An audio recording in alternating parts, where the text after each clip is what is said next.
1980 के दशक में भारत ने सियाचिन ग्लेशियर में पनप रहे क्षेत्रीय संकट को भांप लिया था, जिसकी जड़ें पहले युद्ध विराम रेखा से जुड़े कराची समझौते के क्षेत्रीय सीमांकन और फिर 1972 की नियंत्रण रेखा से जुड़ी थीं, जिसमें दोनों ने NJ 9842 से आगे के क्षेत्र का सीमांकन नहीं किया था, जहां से सियाचिन ग्लेशियर शुरू होता था।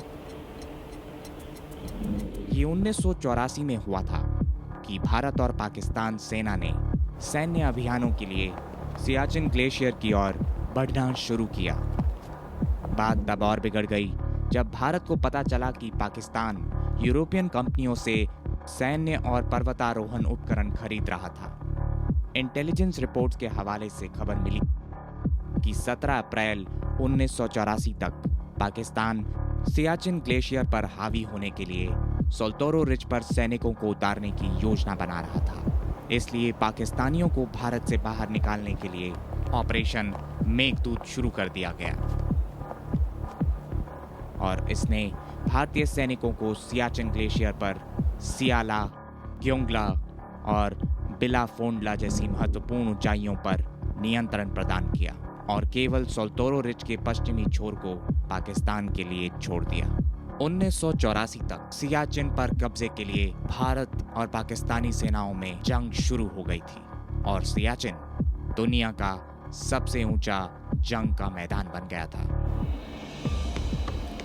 पराजित पाकिस्तान ने उम्मीद के परे कुछ महीनों बाद जवाबी हमले किए।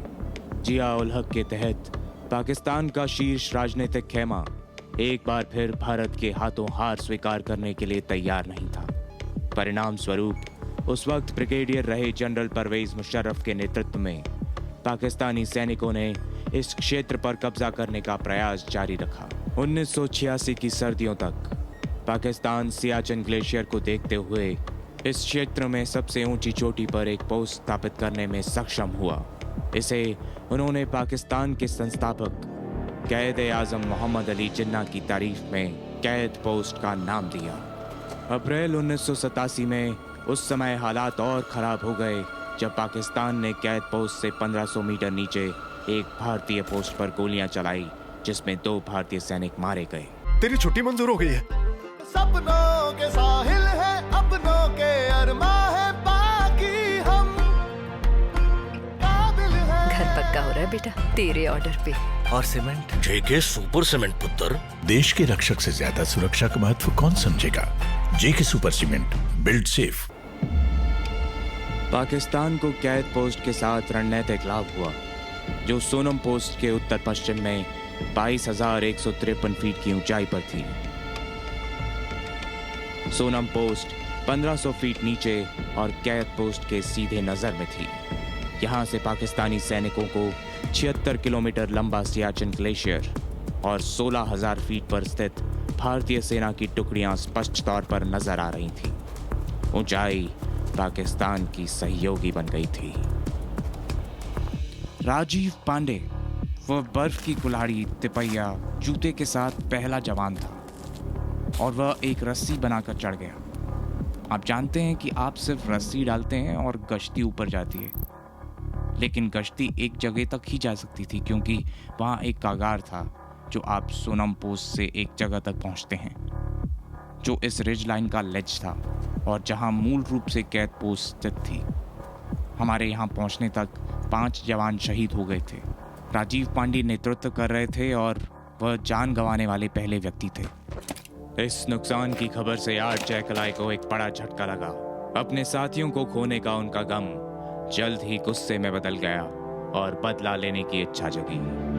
जल्द ही कैद पोस्ट पर कब्जा करने के आदेश आए। पहले हमें एक ऑर्डर मिला कि एक पेट्रोल जाएगी। मेजर वरिंदर साहब ने ब्रीफिंग दिया कि एक पेट्रोल जाएगी, जो उधर हमने रोप बांधी है उस रोप को ढूंढेगी और वो जब रोप मिल जाएगी तो पीछे वाली पार्टी को पास करेगी और वो पार्टी जो है अटैक के लिए तैयार हो जाएगी। रोप ढूंढने में जो है मैं भी एक सदस्य था और 3 बार गए थे हम। एक जेसीओ था, पूरी रात हमने रोप ढूंढी लेकिन रोप हमें नहीं मिली क्योंकि रोप इतने नीचे थी कि जो हवलदार मुल्कराज सिंह ने बांधी थी वो रोप पूरी तरह बर्फ से ढक गई थी और वो नज़र नहीं आ रही थी। तो सुबह हमें ऑर्डर मिला कि 4 बजे वहाँ से वापस आ जाओ। मेजर वरिंदर सिंह ने जवानों को बेस कैंप में लौटने का आदेश दिया और रस्सियों का पता न लग पाने से वे परेशान थे। उन्हें अंदाजा हुआ कि रस्सियां कई फीट बर्फ के नीचे हो सकती हैं और उनके लिए फिर से प्रयास करने की आवश्यकता है। इस बार कार्य नायब सूबेदार बाना सिंह और हवलदार दत्तराज दत्ता को दिया गया था। उन्होंने दिन के उजाले में रस्सियों का पता लगाने का प्रयास किया और 3 बजे तक उन्होंने सफलता का स्वाद चखा। 26 जून 1987 को नायब सूबेदार बाना सिंह ने 13 राइफल्स में 4 राइफलमैन के एक सेक्शन का नेतृत्व किया, जबकि सूबेदार हरनाम सिंह ने एमएमजी को निशाना बनाया और पाकिस्तान की जवाबी कार्रवाई की। दूसरी ओर बाना सिंह ने दुश्मनों पर काबू पा लिया और आगे की खाइयों पर कब्जा कर लिया। जैसे ही वे दुश्मन के बंकरों के करीब गए, उनके हथियार जाम पड़ गए और गोलीबारी बंद हो गई।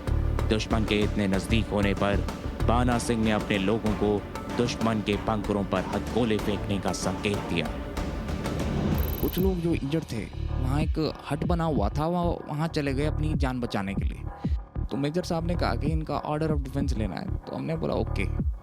तो आदेश मिला कि उन्हें जीवित पकड़ के रखना है। अब जिसके बारे में मैंने कहा कि अभी उनके साथ हमारा कोई संबंध नहीं है, जो लोग अंदर गए हैं वो जीवित नहीं निकलेंगे। 3:30 तक 8 जयकलाई के जवानों ने असंभव को संभव कर लिया था और कैद पोस्ट पर अब भारतीय ध्वज ने पाकिस्तानी ध्वज की जगह ले ली थी। मेजर वरिंदर सिंह ने कुछ अन्य साथियों के साथ मिलकर दुश्मन की मौजूदगी को साफ कर दिया था। ब्रिगेडियर नोगियाल साहब ने मुझसे कहा था कि ना तो कभी इतनी ऊंचाई पर और ना ही इतनी इच्छा शक्ति से कभी लड़ाई लड़ी गई है। अब इस पोस्ट का नाम कैद आजम से बदलकर बाना टॉप कर दिया गया। बाना सिंह को अंततः देश के सर्वोच्च सैन्य पुरस्कार परमवीर चक्र से सम्मानित किया गया और कर्तव्य के लिए अपना सब कुछ न्यौछावर कर देने वाले इस जवान को सम्मानित करने के लिए कैद पोस्ट का नाम बाना पोस्ट रखा गया। सूबेदार संसार चंद को महावीर चक्र, राइफलमैन चुन्नी लाल और राइफलमैन ओमराज, जिन्होंने अंतिम हमले के दौरान बाना सिंह का साथ निभाया था, उन्हें सेना पदक से सम्मानित किया गया। जबकि 7 अन्य जवान, जिनमें मेजर वरिंदर सिंह और दूसरे लेफ्टिनेंट राजीव पांडे शामिल थे, उन्हें वीर चक्र से सम्मानित किया गया।